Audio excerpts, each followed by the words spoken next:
이른바 스텔스 간첩단이라고 불리는 자주통일 충북동지회 측이 이 북한과 지령을 수십 차례 주고받았다는 혐의 내용이 담긴 구속영장 청구서를 스스로 공개했습니다.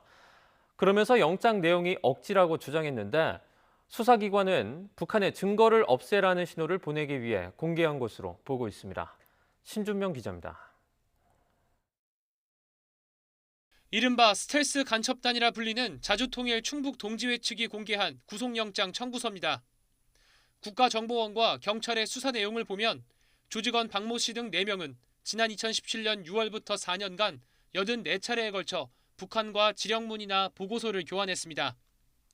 지난 2019년 12월 15일엔 북한 공작원으로부터 청주공항 F-35A 도입, 즉 미 스텔스기 도입에 반대하는 투쟁을 전개하라는 내용이 담긴 지령을 받기도 한 것으로 나타났습니다.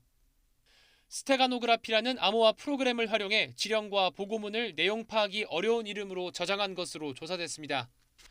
조직원 박모 씨와 윤모 씨는 중국과 캄보디아에서 북한 문화교류국 소속 공작원을 만났고 또 다른 조직원은 중국 선양에서 북한이 보낸 공작금 2만 달러를 수령했다는 내용도 담겨 있습니다. 지난 5월 말 경찰과 국정원이 이들 조직원의 주거지 등을 압수수색한 뒤에는 조직원 손모 씨가 대표로 있는 지역 매체를 통해 북한 공작원의 실명을 기재한 기사를 내보냈습니다. 북한의 혐의 내용과 신원 노출 사실을 알려 증거를 없애라는 신호를 보낸 것이라는 게 경찰의 판단입니다. 구속영장 청구서를 직접 공개한 것도 같은 맥락이라고 보고 있습니다. 반면 충북동지회 측은 혐의를 부인하고 있습니다. 박 씨 등이 중국에서 만난 사람이 북한 공작원이라는 근거가 없다는 겁니다.